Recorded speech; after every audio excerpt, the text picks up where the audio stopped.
नमस्कार बंधुरा धीरा कुकिंग ब्लग्से सबाइके स्वागत। आज के आपनादेरके गाटी कचु बा कचुरमुखी जे जाई बोलेन एक रेसिपि करे देखाबो और चिंगड़ी माछ दिए आमड़ार टक এই দুটো রেসিপি আপনাদের করে দেখাবো। তাহলে চলুন বন্ধুরা আমরা রেসিপিটা শুরু করি। এদিকে রুই মাছটা কেটে ধুয়ে পরিষ্কার করে নিয়েছি। আজকে কচুরমুখীটা আমি রুই মাছ দিয়ে রান্না করব। আর এদিকে দেখুন আমরা কেটে ও ধুয়ে পরিষ্কার করে নিয়েছি। আর এদিকে রয়েছে পটল আর আলু দিয়ে একসঙ্গে ভাজা হবে। কচুগুলোকেও আমি কেটে ধুয়ে পরিষ্কার করে নিয়েছি, কচুর ছালগুলো ফেলে দিয়েছি। অনেকে কিন্তু সেদ্ধ করে ছালটা ফেলে, আমি সেদ্ধ করিনি, বটি দিয়ে ছুলে ফেলে দিয়েছি।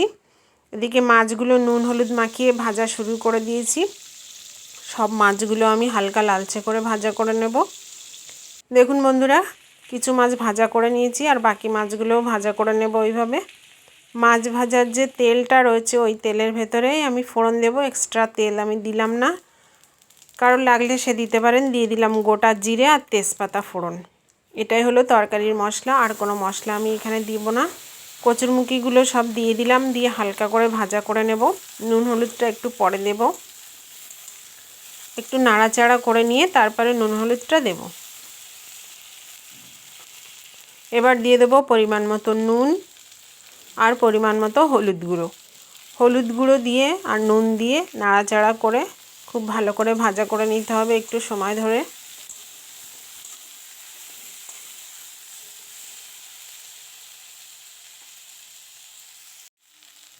কচুরমুখীগুলো সব ভাজা করা হয়ে গেছে।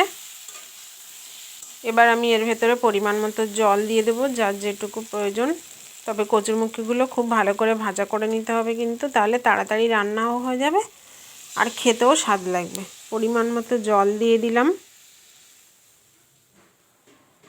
তরকারিটাকে এবার ফুটতে দেব।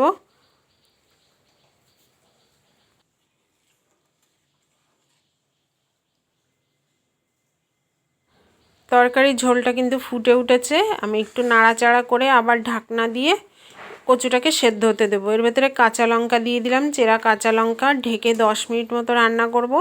10 মিনিট পরে আমি আবার ফিরে আসছি। 10 মিনিট পরে আপনাদের দেখিয়ে দিচ্ছি। দেখুন বন্ধুরা তরকারিটা কিন্তু 50% হয়ে গেছে, কচুগুলোও সেদ্ধ হয়ে গেছে। এবার আমি নাড়াচাড়া করে নিয়ে এর ভেতরে ভেজে রাখা মাছগুলো দিয়ে দেবো।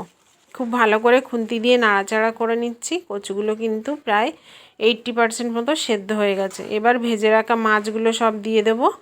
দিয়ে আমি আবারও ঢেকে 5 মিনিট মতো রান্না করব। সব মাছ দিয়ে দিয়েছি, এবার ঢেকে দেব। তরকারিটা ভালোভাবে হতে থাকুক। এদিকে আরেকটি কড়াইতে আমি আমড়ার চাটনিটা রান্না করব। সরিষার তেলে দিয়ে দিলাম গোটা সরিষা ফোড়ন, কালো সরিষা। সরিষাটাকে খুব ভালো করে ফাটিয়ে বা ফোড়ন করে নিতে হবে। এবার চিংড়ি মাছগুলো ভালো করে ভাজা করে নিতে হবে। চিংড়ি মাছটা নাড়াচাড়া করে ভাজা হয়ে গেলে এর ভেতরে আমি কেটে রাখা আমড়াটা দিয়ে দেব। এবার দিয়ে দিলাম কেটে রাখা আমড়া চিংড়ি মাছ হালকা করে ভাজা করে নেব।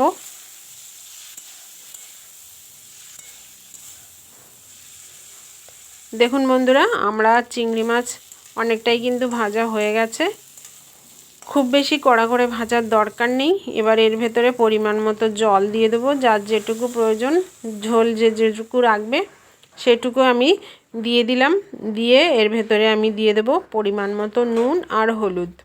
একদম কম সময় লাগে এবং খুব সহজে রেসিপিটা, কিন্তু খেতে ভীষণ টেস্টি। এটা আপনারা ছোট মাছ দিয়েও কিন্তু রান্না করতে পারেন। এদিকে টকটা হতে থাকুক আর এদিকে দেখুন কচুরমুখী আর রুই মাছের রেসিপি কিন্তু একদম রেডি। আমি এবার তরকারিটা নামিয়ে নেব।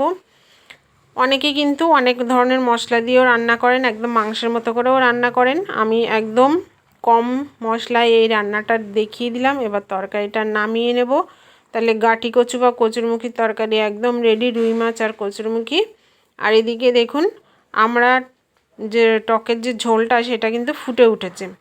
জাল হতে বেশিক্ষণ লাগবে না, আর যেহেতু সরু সরু করে কাটা সেদ্ধ হতেও বেশি টাইম লাগবে না। আমরা টকও কিন্তু রেডি। আমি একদম নামিয়ে নেব।